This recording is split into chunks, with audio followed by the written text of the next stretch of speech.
Goeiedag almal, ek is Manny van Bloemfontein. Dit is vandag Vrydag, die 12de Desember 2025. Ons doen die nuus in kollig en ons hoofopskrif vir vandag sê: Matrieks kil in die 2025 eksamen. Nuushooftrekke vir vandag: Pala ondersoek, uitslag word vereis. Matrieks kil in die 2025 eksamen. Pikkewyne in die Kaap word bedreig. Jeswil Jooste lank uit weens rugbybesering. Christian Burke, die voorloper, en Alfred Daniel Ope. Suid-Afrikaanse Protea dames klop Botswana in netbaltoernooi. Die nasionale ondersoektaakspan sal vandag met sy werk begin om seker te maak dat 'n opspraakwekkende eksamenbreek net tot een provinsie beperk is. Hierdie bedrogspel raak 7 skole in Pretoria. Die uitgelekte vraestelle en memorandum sluit in Engels, huistaal, vraestel 1, 2 en 3, wiskunde, vraestel 1 en 2 en fisiese wetenskappe, vraestel 1 en 2. Sifuye Gurube, minister van basiese onderwys, het gister op 'n mediakonferensie in Kaapstad sê die eerste teken van die killery was toe 'n nasiener ongewone ooreenkoms opgemerk het tussen die antwoorde wat 'n kandidaat verskaf het en die antwoord wat in die nasienlyn vir Engels huistaal vraestel 2 verskaf is.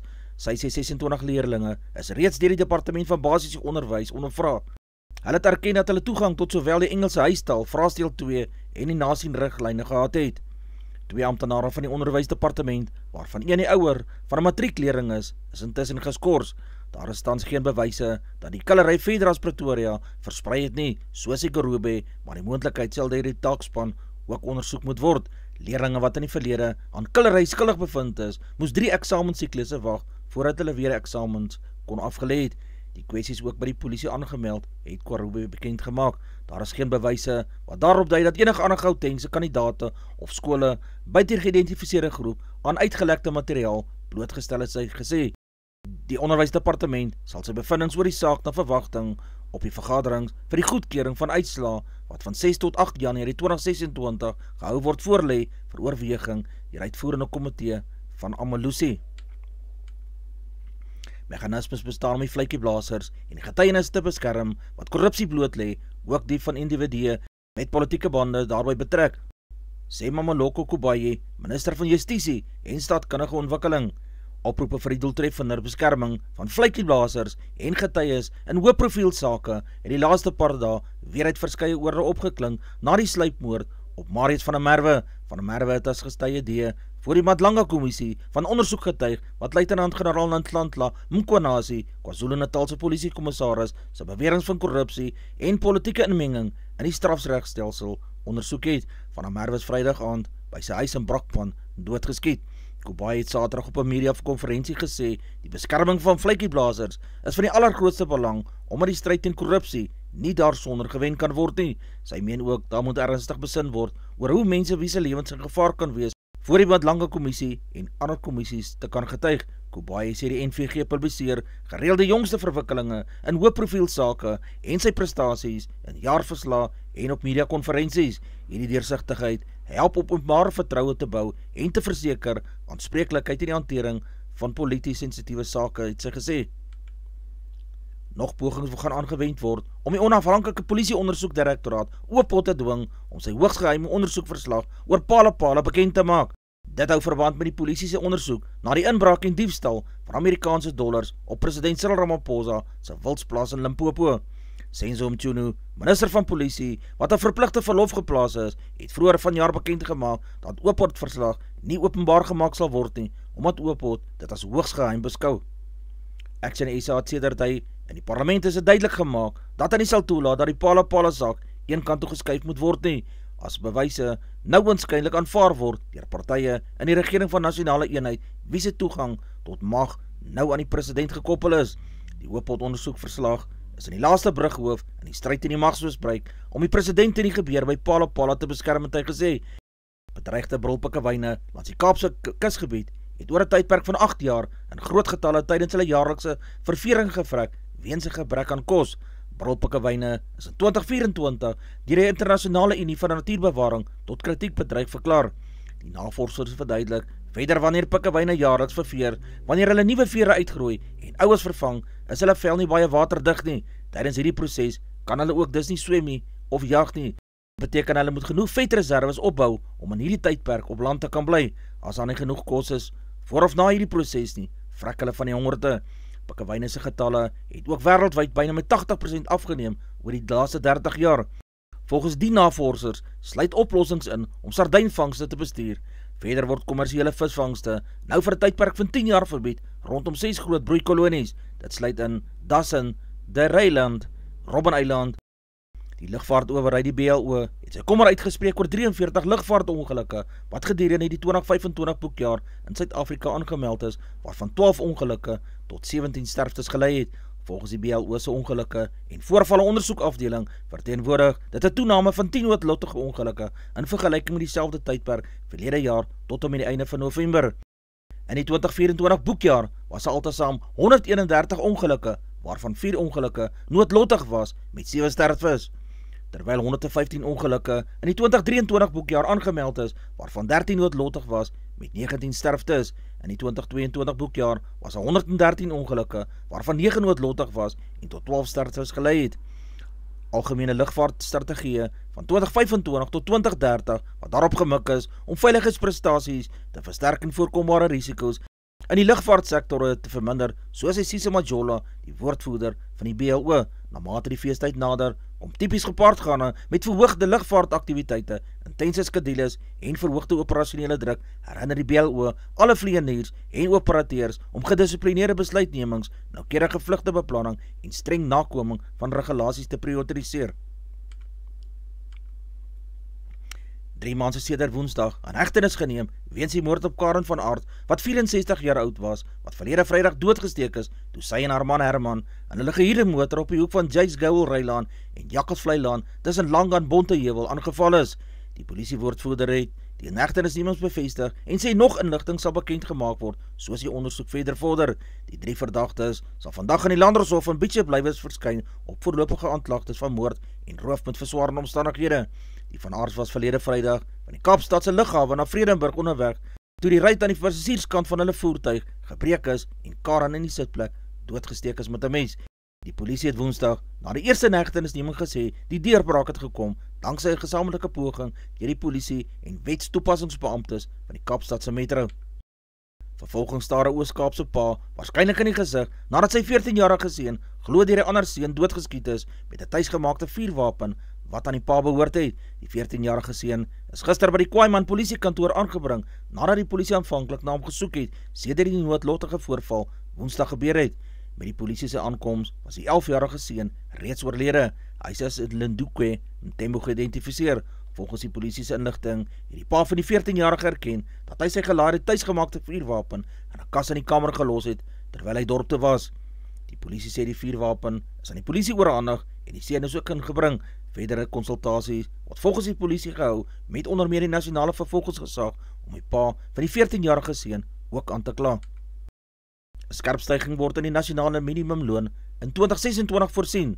Dit beteken dat sal die eerste keer die kerf van R30 per uur oorskry. Die minimumloon is tans R28.79 per uur.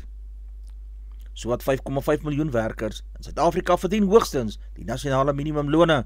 Die vakbond COSATU het die voorstel verwelkom en sy tevredenheid uitgespreek dat sy eis vir 'n verhoging bo inflasie die steun van die kommissie gekry het. Dit sal 'n broodnodige stimulus in die ekonomie gee en groei aandryf wat werk sal skep en dit volhoubaar sal maak.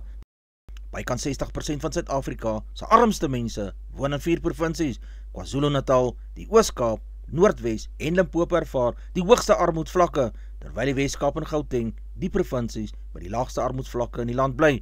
37% van Suid-Afrikaners, oftewel 23,2 miljoen mense, het in 2023 onder die laagste armoede lyn oorleef, wat op R1.300 per persoon per maand vasgestel is.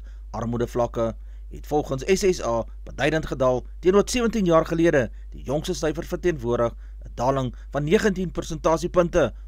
Terwyl wêreldrugby op Malcolm Marx besluit het as hy speler van die jaar, het Suid-Afrikaanse spelers hulle stem ten gunste van Sasha Fynberg Mngomezulu uitgebring. Dit volg op 'n pypseisoen vir hierdie Springbokke, waar hy onder meer 37 punte in 'n oorwinning van 67-30 oor Argentinië in Kings Park in Durban aangeteken het. Dit is die meeste punte tot dusver deur 'n Springbok in enige toets. Fynberg Mngomezulu het hom die seisoen bo André Pollard en Manny Libbel as die Bok se voorkeure loskakel gevestig. Mark wat met sy vertonings gewys het, dat hy sonder 'n gelyke op haker is, het ook onder My Players se benoemdes getel. Ander spelers op die kortlys, vir eerbewys as Oxenche op loskopstit, Pieter Steffens de Tooy as 'n losverspeler en Damian Willemse as 'n hele agter. Salman Mourad, die Stormers se kaptein, meen nietemin daar is baie ruimte vir verbetering, veral wanneer dit by hulle dissipline sal kom. Dit was van dese week 'n eislike besprekingspunt onder die span gewees. Ons het in ons laaste 2 wedstryde altesaam 50 minute met 14 spelers op die veld gespeel. Die Bulle se opwindende jong vleuel, Jeswel Jooste, sal straks na hierdie seisoen sy debuut in die Europese kampioene-reeks kan maak nie. Jooste Junior Springbok is gevolglik deur die Bulle verwyder van 'n lys van spelers wat amptelik geregistreer is om aan hierdie seisoen se kampioene-beker veldtog te kan deelneem. Petersen is ook deur Johan Ackerman, hoofafritter van die Blou Bulle, in sy toergroep vir Sondag se kampioene-beker wedstryd teen Northampton Saints ingesluit. Die 19-jarige Jooste was nie verlede week deel van die Bulle se wedstrydgroep by die kampioene-wedstryd teen Bordeaux nie. Bordeaux het die Bulle met 46-33 in Pretoria gewen. Die 63 van Suid-Afrika se Christian Burke het gesorg dat hy vandag in die tweede ronde van die Alfred Daniel kampioenskap as gesamentlike voorloper op Royal Johannesburg sal afslaan. Spanjaard Eugenio Charara het ook 63 op sy telkaart aangeteken. Nog 2 Suid-Afrikaners, Brandon Stone en Tristan Lawrence, blaas in die voorlopers se nekke na rondes van 64 op Royal se oosbaan. Brandon Grace en Dani van Tonder het ook goeie dae beleef, albei 65, 8 beter as die baansyfer aangeteken. Die baanopsigter en sy personeel het goed gedoen om die baan in 'n goeie toestand te hou na al die reëns wat die afgelope tyd geval het. Jakara wat soos Grace ook vroeër afgeslaan het, was kookwater met 8 voeltjies en 'n arend. Hy het 1 broue op die 15de, syfer 4 aangeteken. Die Spanjaard was in sy noppies met sy spelpyl. Ek is baie tevrede met my rondes. Ek het verlede week in die Netbank uitdagtoernooi by Sun City ook goed gespeel, al het dit nie op my telkaart gewys nie. Suid-Afrika se Oliver Becker en die Engelsman John Perry is 3 houe agter die voorloper na hulle rondes van 66 houe. Jan Burmeister, Aldrich Potgieter, Christian Besaidnout, Louis Oosthuizen, Jaden Chaper, Cassie Javas en die verdedigende kampioen Sean Horrens is gesamentlik in die 12de plek na hulle rondes van 67 houe. Ondanks talle tegniese probleme wat in die Afrika beker netbal toernooi in Malawi Kortweek, het Suid-Afrika gister die halfeindronde gehaal nadat hy Botswana met 67-31 gewen het. Die wedstryd sou om 1600 plaasgevind het, maar is tot 1800 uur uitgestel omdat Botswana se wedstryd teen Tanzanië eers gisteroggend afgehandel is. Die kragmeting is Woensdag aand in die derde kwart weens tegniese probleme stopgesit. Botswana kon toe gisteroggend met 55-35 sy eerste oorwinning van die toernooi behaal. Vroeër van dese week was daar kwaai kritiek teen die kommentators gewees wat nie die wedstryd uitgesaai het nie, maar bloot net spelers se vanne afgelees het. Ondanks die uitdaging was die Proteas sterk vir Botswana gewees. Die kwartellings was 15-6, 30-13 en 45-22. Die span is nog onoorwonne. Sal môre aan die halfeindronde aantree. Die All Black vleuel, Sever Rees, sal hom volgende seisoen by Perpignan in Frankryk aansluit, mits die Katalaanse span sy plek in die top 14 reeks kan behou. Perpignan tans onderaan die punteleer met net 1 punt uit 11 wedstryde, 6 punte agter Montauban in die relegasie uitspelronde posisie. Die 28-jarige Rees, wat in 36 toetse vir die All Blacks gespeel het, sal na verwagting 'n kontrak van 3 jaar onderteken. Rees speel tans vir die Crusaders in die Super Rugby Pacific reeks, waar hy die rekord van 66-3 behou. Die veteraan van die Wêreldbeker toernooi in 2019 het aan die All Blacks se jaareindtoer deelgeneem en 2-3 in oorwinning van 52-26 oor Wallis aangeteken. Die vleuel het hom in 2018 reeds by jou Europese span aangesluit, toe hy kontrak met die Ierse provinsie Connacht onderteken het. Eddie Jones gaan Japan in die Wêreldbeker rugby toernooi in 2027 afrig, nadat hy aan die einde van 'n wisselvallige tweede jaar terug aan die stuur 'n prestasiehersiening oorleef het. Onder Jones het Japan 1-1 gelyk opgespeel in 'n tuistoets teen Wallis in Julie, voordat die span verlede maand in Europa gaan toer het. Five Blossoms is met 61-7 deur die Springbokke gewen, en hy het met 10-41 teen Ierland verloor en is met 24-23 deur Wallis gewen, en die Georgia met 25-23 gewen, dankse 'n strafdoel in die laaste minuut. Die span het verlede jaar nederlaat in Engeland, Nieu-Seeland en Frankryk gelei, maar Ibochi sê die span onder Jones het baie verbeter. Daar was baie lof vir die manier waarop ons span van 2024 af gegroei het hy aan die media gesê. Advertensie van Netwerk 24, teken in en kry verskeie tydskrifte en koerante.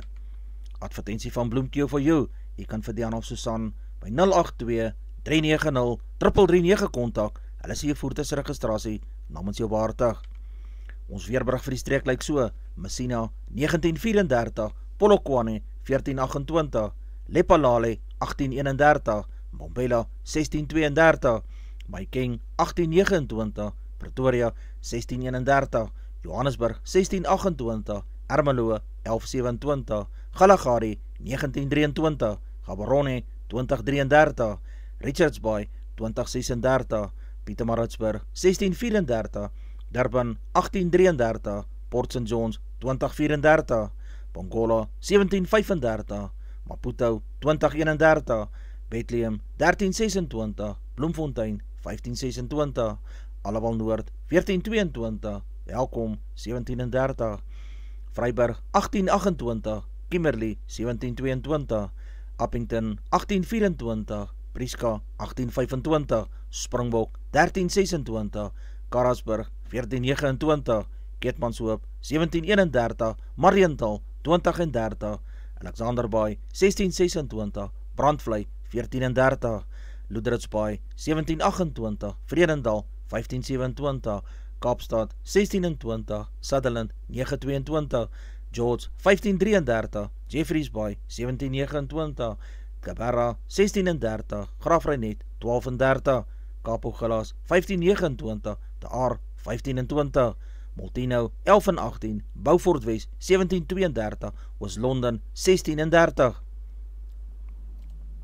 Ons markte vir die dag lyk so: die rand verhandel teen R16.91 teenoor Amerikaanse dollar, 'n Australiese dollar kos R11.28, 'n euro kos R19.86, die pond verhandel teen R22.69, 'n yen kos 11 sent, silwer per ons is $62.63 Amerikaanse sent, platinum per fyn ons is $1,673, palladium per fyn ons is $1,476, goud per fyn ons is $4,227, Brent olie per vat is $62.21 Amerikaanse sent. Gedagte vir die dag.